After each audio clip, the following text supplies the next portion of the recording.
ఆ వింధ్య సిస్టర్కి అసలు పిల్లలే పుట్టరు. నిన్ను మోసం చేసింది. లేని కడుపు ఉన్నట్టుగా నమ్మించి అబార్షన్ జరిగినట్టు, గర్భసంచి పోయినట్టు సంధ్య వింధ్యలు కలిపి డ్రామాలాడి నిన్ను ఫూల్ని చేశారు.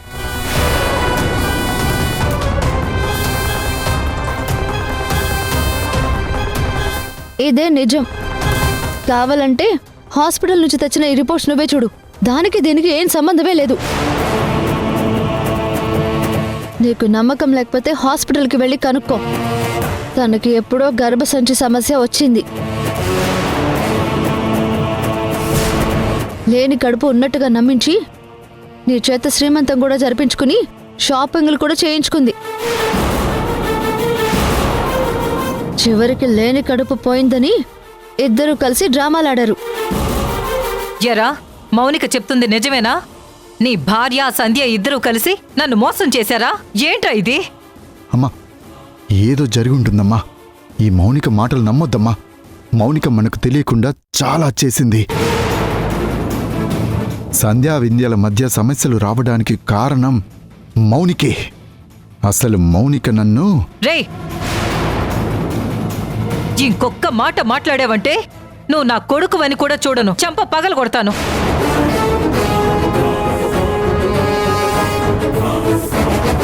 అసలు నేను అడుగుతున్నదేంటి, నువ్వు చెప్తున్నదేంటి? నీ భార్య ప్రెగ్నెంటా కాదా?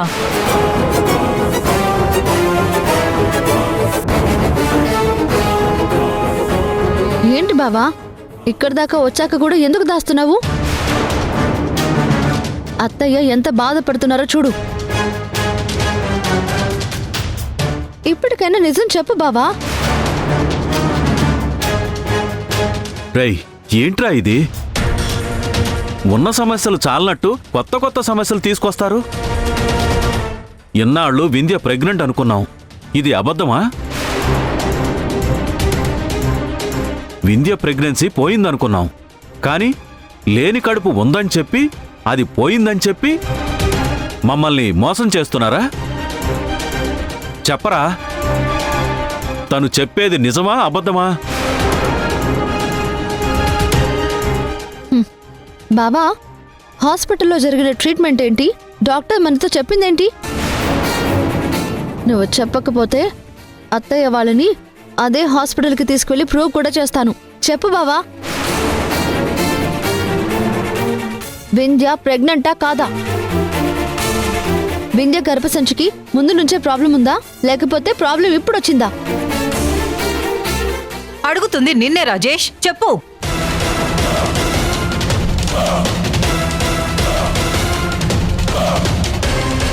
సారీ అమ్మా, తను నిజంగా ప్రెగ్నెంట్ కాదు.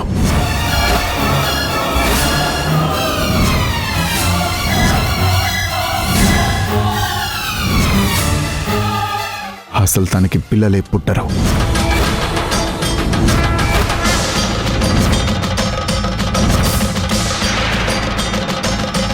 తనకి గర్భసంచి ప్రాబ్లం ఉంది.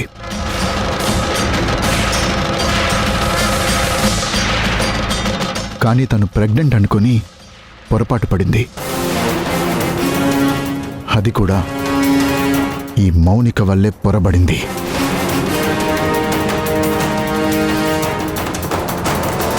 ఆ రోజు ముందు ప్రెగ్నెంట్ అని చెప్పింది ఈ మౌనికే. సరే, నేను చెప్పాను, పొరపాటు పడ్డాను.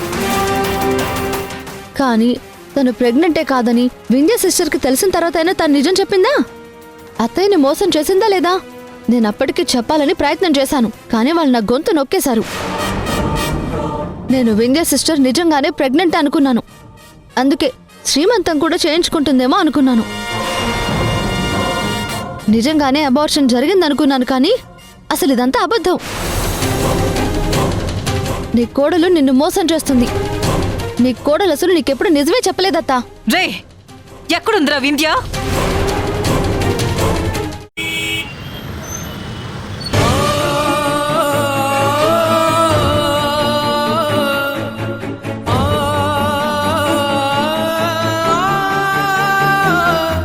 అమ్మా అమ్మా, వెళ్ళొద్దమ్మా. అమ్మా, ఆగమ్మా. అత్తయ్య,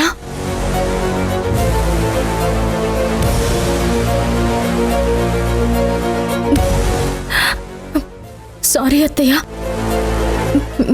మీ మాట కాదని వెళ్ళినందుకు నన్ను క్షమించండి అత్తయ్య. ఎంతమందిని మోసం చేస్తావు వింధ్య?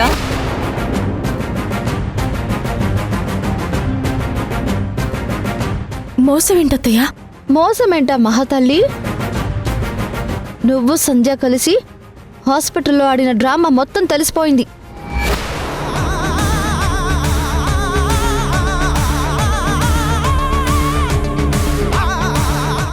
నువ్వు ప్రెగ్నెంట్వా?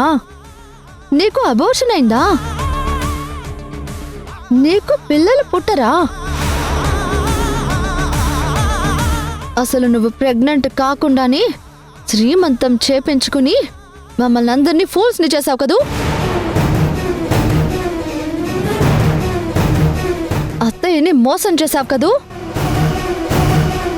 అత్తయ్యకి రిపోర్ట్స్తో సహా అంతా తెలిసిపోయింది. నువ్వొక చీటర్వి. అత్తయ్య, అది కాదత్తయ్య. అసలు మీరు తన మాటలు పట్టించుకోవద్దు. అసలు అన్ని సమస్యలకి కారణం తనే అత్తయ్య. ఈ మౌనిక వల్లే నా జీవితం ఇలా అయిపోయింది. అసలు తప్పు చేసింది సంధ్య కాదత్తయ్య, ఇదిగో ఈ మౌనిక.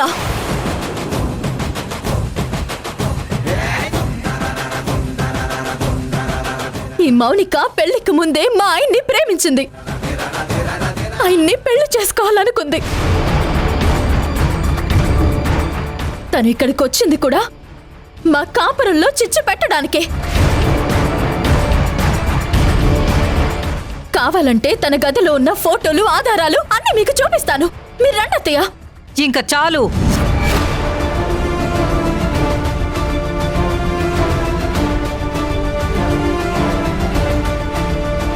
నువ్వు చెప్పిందంతా వినడానికి నేనేం పిచ్చిదాన్ని కాదు. అది రాజేష్ని ప్రేమించింది పెళ్లి అవ్వక ముందు విషయం.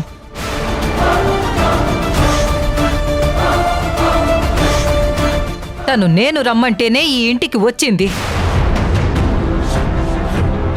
అయినా నేను అడుగుతున్నదేంటి, నువ్వు చెప్తున్నదేంటి? కావాలని టాపిక్ని ఎందుకు డైవర్ట్ చేస్తున్నావు నువ్వు? నువ్వు ప్రెగ్నెంటా కాదా?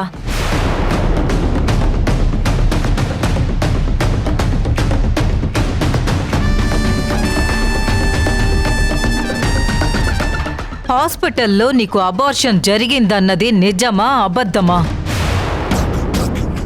నిన్న సంధ్య వల్ల అబార్షన్ జరిగింది.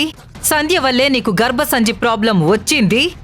సంధ్య వల్లే నీకు పిల్లలు పుట్టరని నన్ను నమ్మించింది. నిజమా కాదా?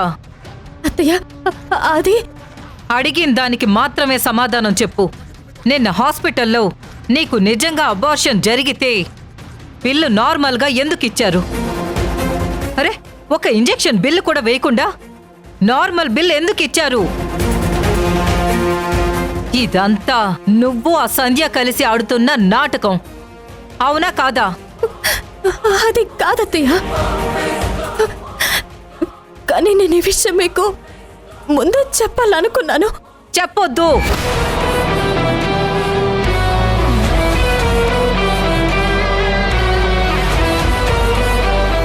నువ్వు నాకు ఏం చెప్పొద్దు. నువ్వు ప్రెగ్నెంట్ అని మమ్మల్ని ఎందుకు నమ్మించావు? ఊరందర్నీ పిలిచి నా కోడలు నెల తప్పింది, తను తల్లి కాబోతుంది, ఈ ఇంటికి వారసుడు రాబోతున్నాడని నేనందరికీ చెప్పుకున్నాను. అందరి దృష్టిలో నన్ను ఫోల్ని చేద్దామనే కదా నువ్వు ఇదంతా చేశావు.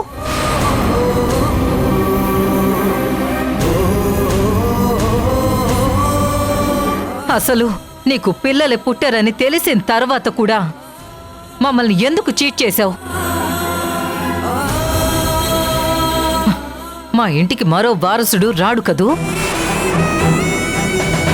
ఇదే నన్ను చెప్పాలనుకున్నది? ఇంకేమైనా అబద్ధాలు చెప్పావా?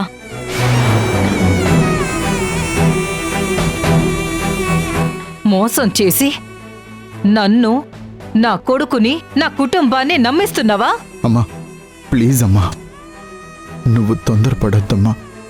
నేను అన్ని విషయాలు పూర్తిగా మాట్లాడతాను. ఇంకేం మాట్లాడొద్దు. ఇంత జరిగిన తర్వాత ఈ ఇంట్లో వింధ్య ఒక్క క్షణం కూడా ఉండడానికి వీల్లేదు. బయటకు పంపించు.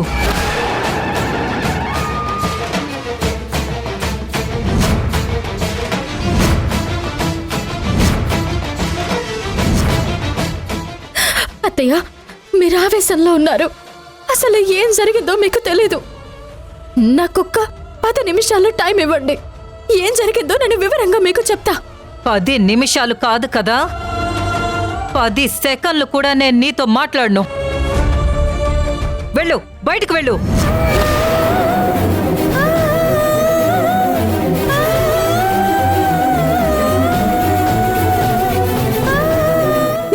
మావయ్య, ప్లీజ్ మావయ్య, మీరైనా అత్తయ్యతో మాట్లాడండి. ఎందుకమ్మా మమ్మల్ని ఇలా మోసం చేశావు? నీకు సమస్య ఉంటే సమస్య ఉందని చెప్పుకోవాలి.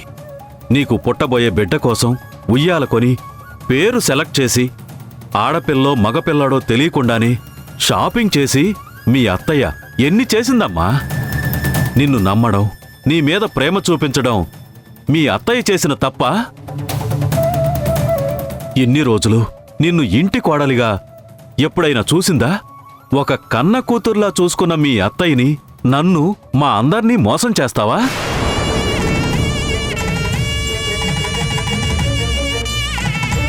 నువ్వు చేసిన పని మీద నీకు అసహ్యం వేయట్లేదు?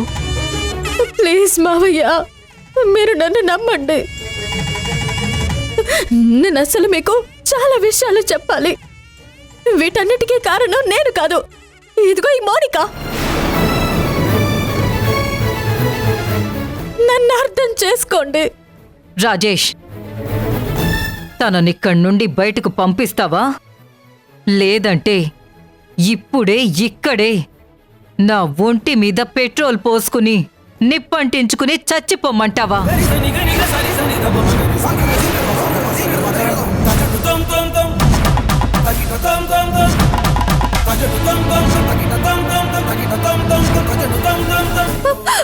అత్తయ్య, మీరు అలా మాట్లాడకండి. చెయ్యొదులు.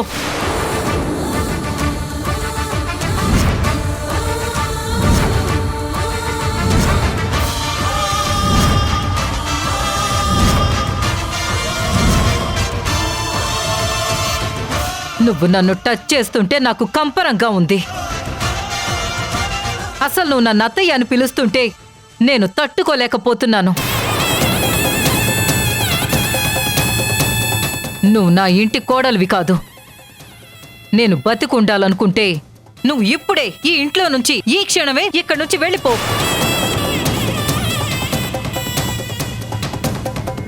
రాజేష్,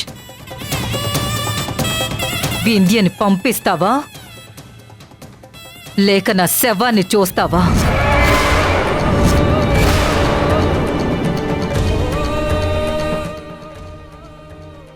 అమ్మా, ప్లీజ్ అమ్మా. బంటి, పెట్రోల్ తీసుకుని రా.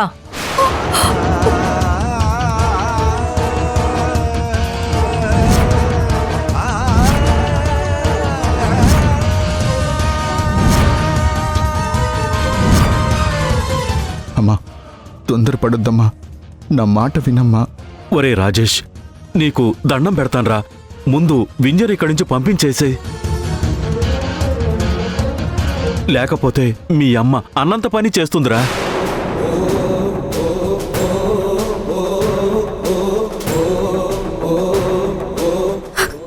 వద్దత్తయ్య, నా కోసం మీరు ప్రాణం తీసుకునే పరిస్థితి రాకూడదు. నేను ఇప్పటికే చాలా చాలా తప్పులు చేశాను. నా స్నేహితురాలిని దూరం చేసుకున్నాను, మిమ్మల్ని దూరం చేసుకున్నాను.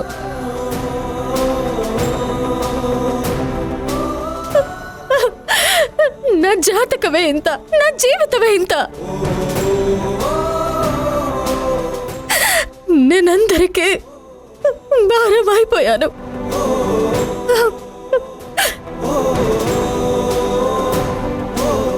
నేను వెళ్ళిపోతున్నాను.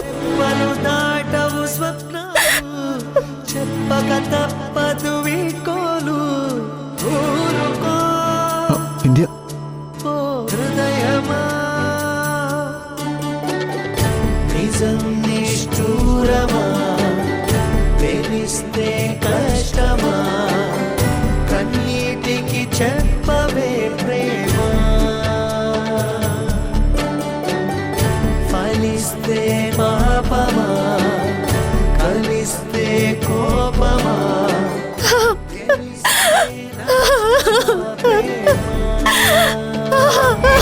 ఈ ఇంట్లో వింధ్య ఒక్క క్షణం కూడా ఉండడానికి వీల్లేదు. బయటకు పంపించు. వెళ్ళవే బయటికి. తప్పు జరిగిపోయింది. ఇప్పుడు నేనేం చెప్పినా అర్థం చేసుకునే వాళ్ళే లేరు. స్నేహితురాలు లేదు, కట్టుకున్న భర్త లేడు, నాకు అత్తారిల్లు కూడా లేదు. ఇంక నేను ఎవరి కోసం బ్రతకాలి? నేను బ్రతికి ఏం సాధించాలి? లేదు, ఇంక నేను బ్రతకూడదు.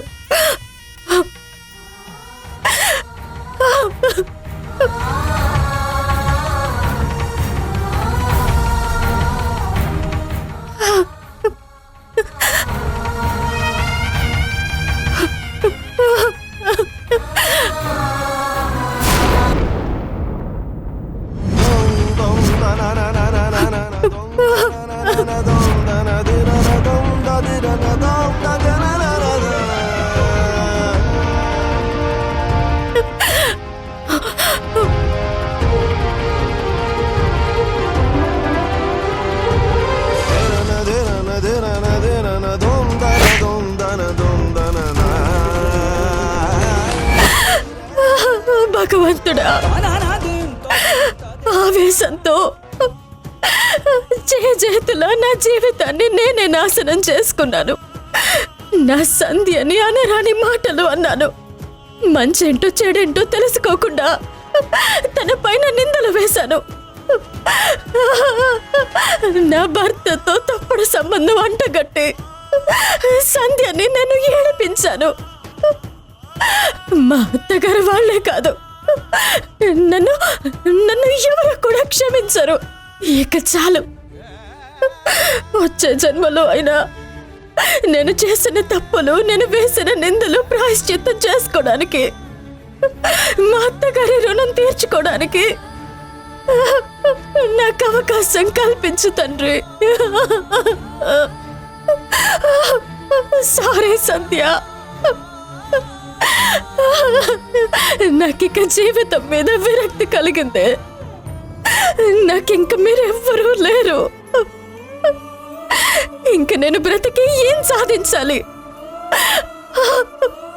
నన్ను క్షమించు సంధ్య.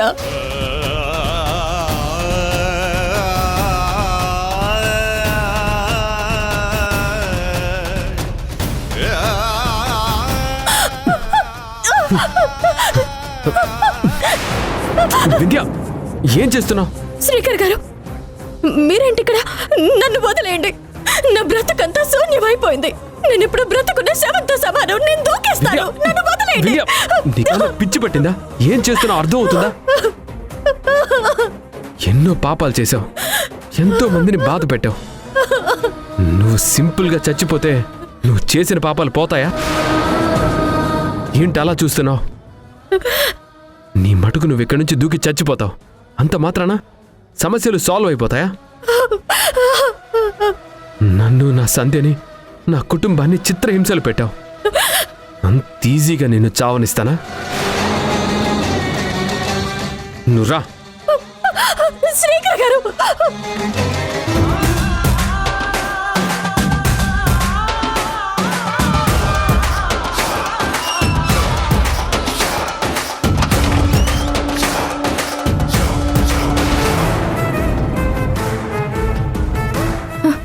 వింధ్య,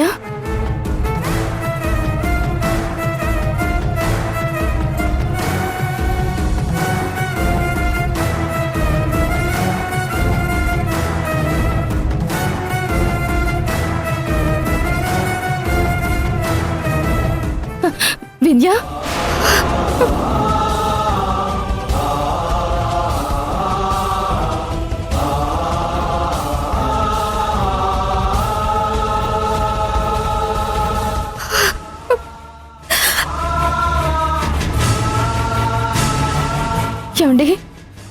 సంధ్య, నీ స్నేహితురాలను అవమానపరిచి ఈ ఇంటి నుంచి బయటికి పంపిస్తే నన్ను నా స్నేహితురాల్ని వేరు చేయొద్దు, తను లేకపోతే చచ్చిపోతానని అన్నావు కదా.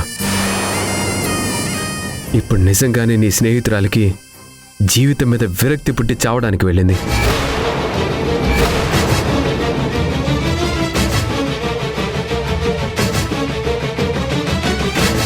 వింధ్య లేకపోతే నువ్వు బ్రతకలేవన్న విషయం నాకు తెలుసు. వింధ్య ఏడుస్తుంటే నువ్వుగా ఉండవన్న విషయం కూడా నాకు తెలుసు. అందుకే ప్రాణాలు తీసుకోబోతున్న అమ్మాయిని కాపాడి నేను ఇక్కడికి తీసుకొచ్చాను.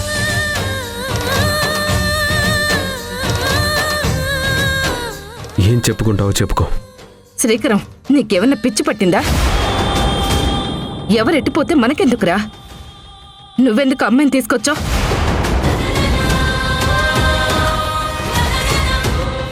మన ఇంట్లో ఉన్న సమస్యలు చాలవా? తనని వెంటనే బయటికి పంపించు.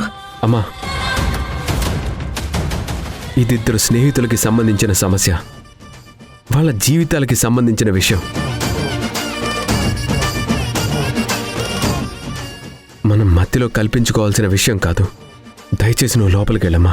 అది కాదురా, తనెంత బాధ పెట్టిందో, ఎంతలా అవమానించిందో నువ్వు మర్చిపోయావా? ఇప్పుడు సూసైడ్ చేసుకుంటున్నట్టు నాటకం ఆడితే నువ్వు వెళ్ళి చేయి పట్టుకుని తీసుకొస్తావా? నా మాట వినరా. అమ్మా, ఈసారికి నువ్వే నా మాట విను. వింధ్య లేకపోతే సంధ్య బ్రతకలేదన్నది నిజం.